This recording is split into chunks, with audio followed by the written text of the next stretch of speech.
Oke, ini adalah part kedua dari video Vivo Y12 Android 11. Yang kemarin saya sudah bahas mengenai layar notifikasi. Ya, memang sudah berubah di sini layar notifikasinya. Seperti kemarin saya juga telah tunjukkan, di sini ada icon pengaturannya sekarang, dan desainnya sudah berubah dari fokus ke notifikasi aja. Terus pusat kontrolnya atau control center ini berubah menjadi gelap, agak transparan. Ini juga kemarin sudah saya bahas di video sebelumnya. Dan di sini kemarin saya terlewat. Di sini ada fitur baru namanya berbagi langsung. Ini hampir sama seperti konsepnya Share It, atau di Vivo biasa kita pakai itu Easy Share. Ini mirip. Ini update terbaru juga dari Android 11. Lalu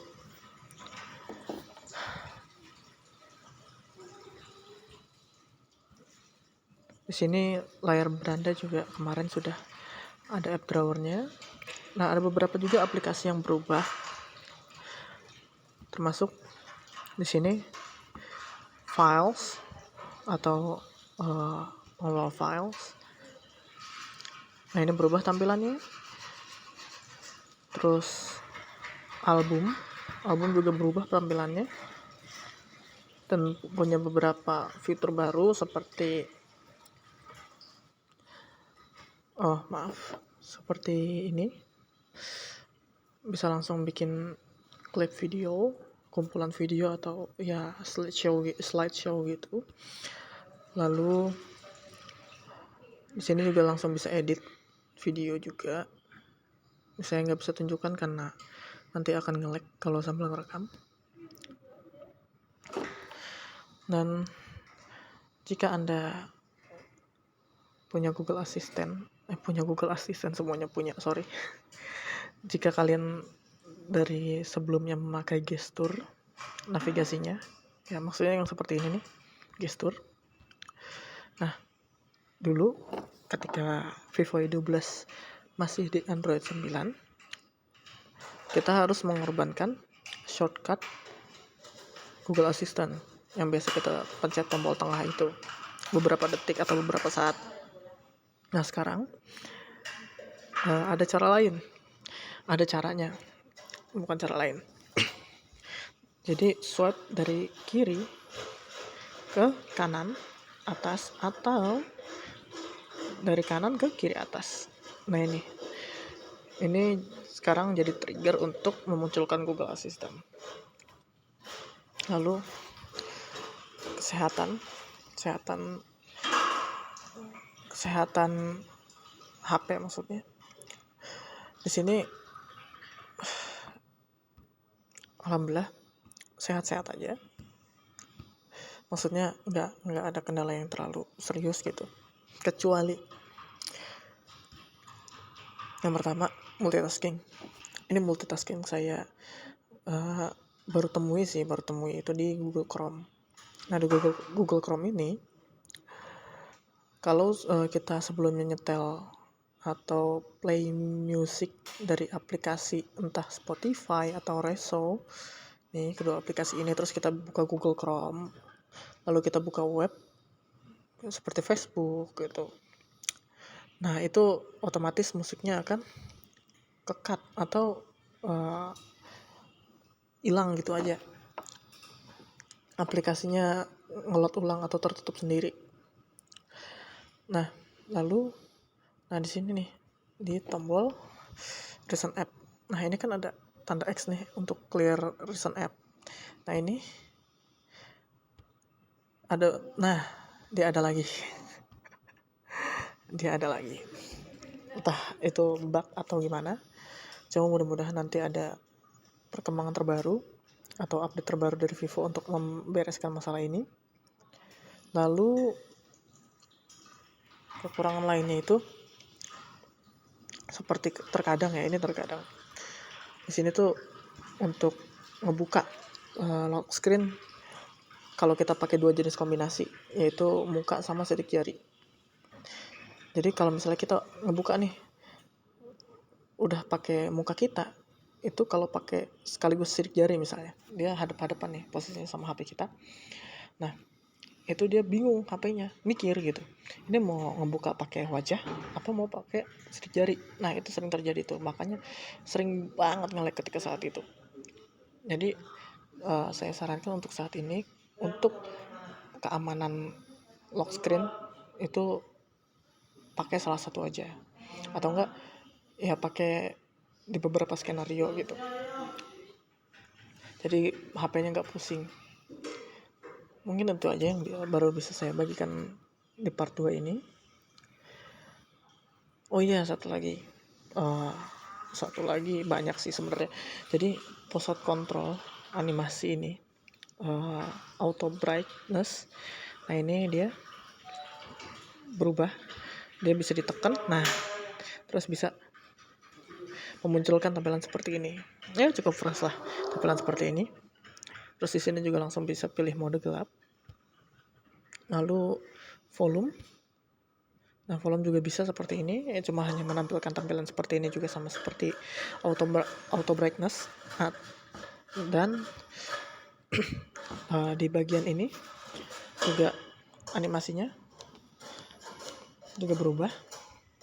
Cuma yang saya rasakan ya, ini yang saya rasakan, speaker dari setelah update ini kualitasnya semakin mendingan lah gitu. Kan tadinya Vivo Y12 itu terkenal dengan speaker yang cukup nyaring. Ya memang cukup nyaring dibandingkan dengan HP lain seharganya. Nah, di sini di update terbaru ini saya rasakan mendingan. Alhamdulillah mendingan. Berasa ketika saya pertama kali nonton YouTube gitu, ketika baru update, beda nih suaranya. Dan ada beberapa efek suara, kayak misalnya ngebuka kunci, terus habis itu mengunci telepon gitu, mengunci HP ini, itu ada rasa kepuasan tersendiri gitu dari dari efek suaranya, lebih bagus lah gitu dibanding yang kemarin. Kalau mau merasakan lebih tepatnya, bagi yang belum update silahkan update.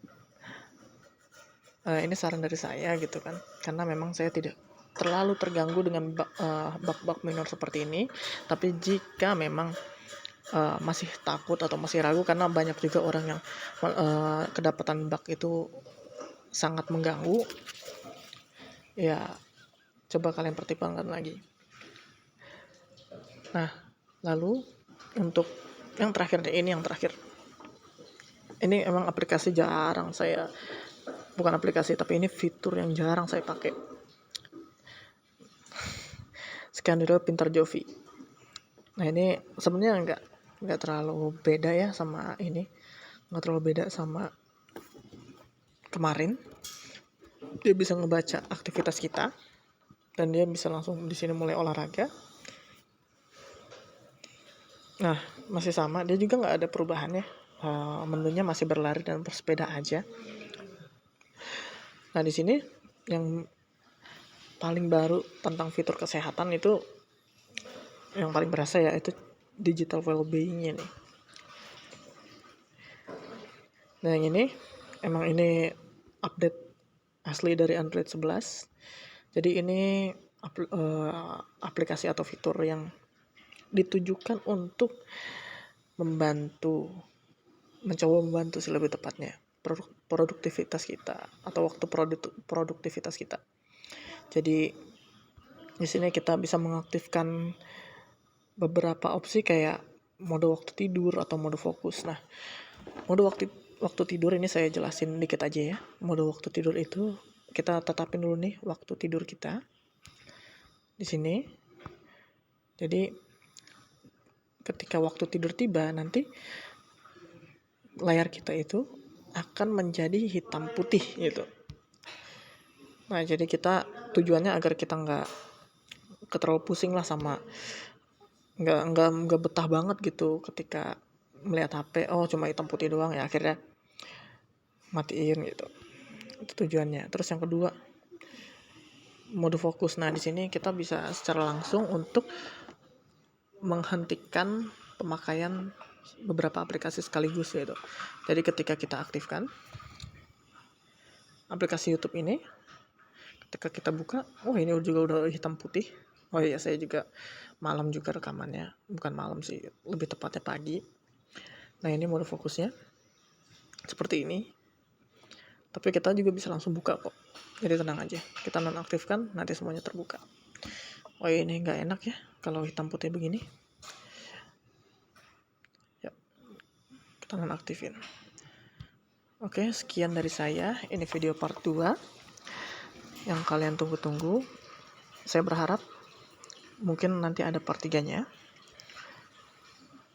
Seperti biasa, bagi pengguna Vivo Y12 yang sudah pernah update atau sudah lebih update dari saya, intinya yang lebih dahulu update dari saya, tolong share pengalamannya juga, seperti halnya video kemarin, biar kita sama-sama bisa diskusi apa masalah yang kita alami.